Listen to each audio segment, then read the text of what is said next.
Donc on continue. Donc c'est la suite de la vidéo précédente, hein. Donc là déjà je vais me déconnecter pour pas avoir d'embrouille. Voilà, c'est déconnecté, super. Donc maintenant je reviens ici. Je suis sur Mongo. Donc ça on l'a vu dans les vidéos précédentes. Je ne explique pas comment on le lance.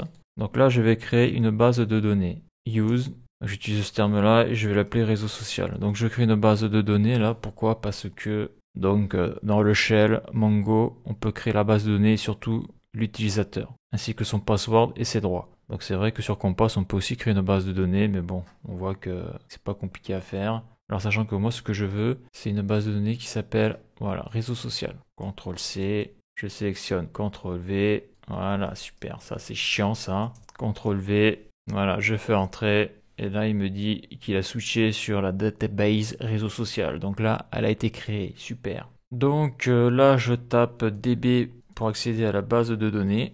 Voilà, donc j'ai réseau social. J'ai que ça. Donc maintenant, je vais faire la création d'un utilisateur. Donc pour ça, il faut aller donc sur la doc. Là, je marque create user. Donc on voit DB create user. Donc create a new user. Donc en français, créer un nouvel utilisateur pour la base de données sur laquelle la méthode est exécutée. db.createUser renvoie une erreur d'utilisateur en double. Si l'utilisateur existe déjà dans la base de données, donc si ça a déjà été pris, on aura une erreur. Donc les champs, donc liquide, il y a user. Là on a un exemple, là donc user, donc là on met le nom, le password. Après on a différents trucs, dont le rôle.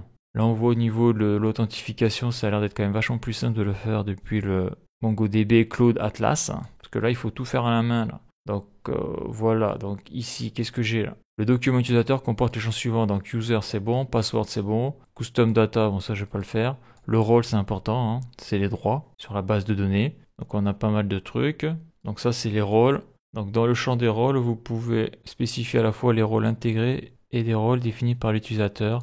Donc là on a un exemple, read-write, donc lecture-écriture. Donc lorsque l'on descend, ils mettent pas toute la liste des droits.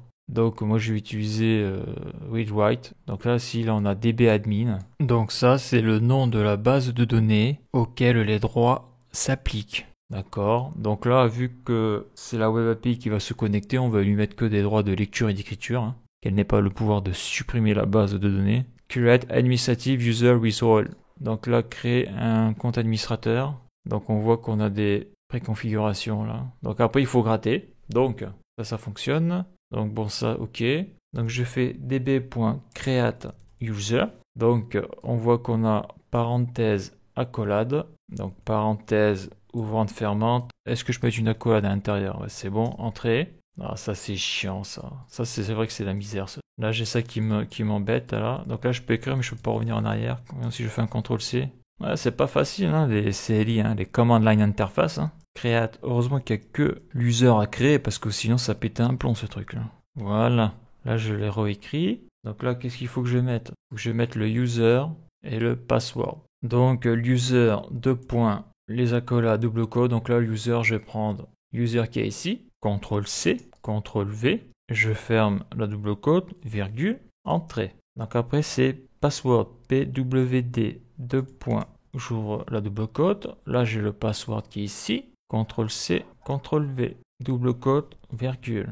Donc là le password il est compliqué là. Et après le roles, donc c'est un array, 2 points. Les accolades, double quote, donc ça va être read, write.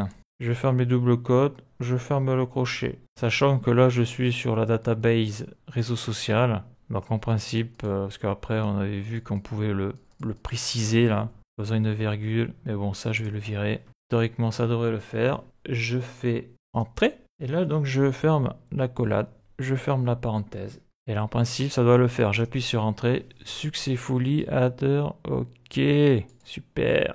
Donc maintenant que j'ai créé un utilisateur, je vais pouvoir relancer Compass. D'ailleurs, il était déjà lancé. Donc là, je clique sur New Connection. OK. Là, il y a marqué Fill in Connection, Fills, OK, individually. Donc ça, c'est l'adresse. Je ne vais pas le prendre. Je clique dessus. Donc là, j'ai le hostname. More options. OK, on a ça. Donc le hostname, donc localhost, ouais, c'est ça.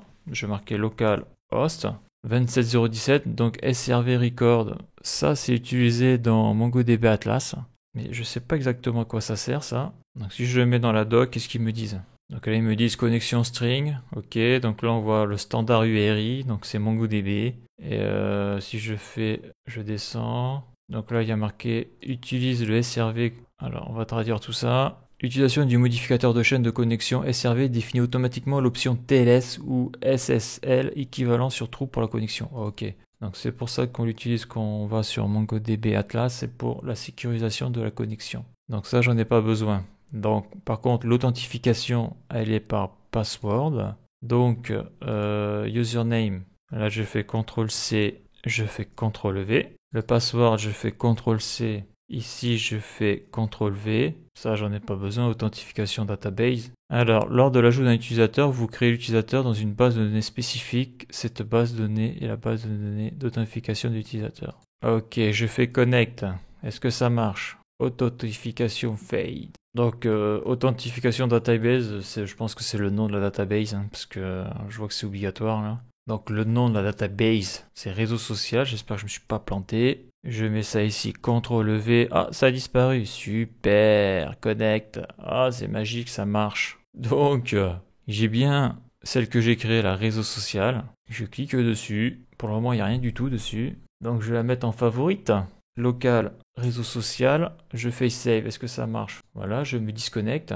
Voilà, donc là, je l'ai mis en favori. Je me connecte. Attends, super, ça a tout enregistré. Je me connecte. Voilà. Donc là, le test collection, ça c'est moi qui l'ai fait tout à l'heure. Réseau social, c'est moi, super. Donc maintenant, il n'y a plus qu'à faire la jonction entre la base de données ici, là, et Mongoose avec ça. Voilà. Bah donc ça, on va le voir dans la prochaine vidéo. On sait jamais si ça se passe mal. Donc la suite dans le prochain épisode.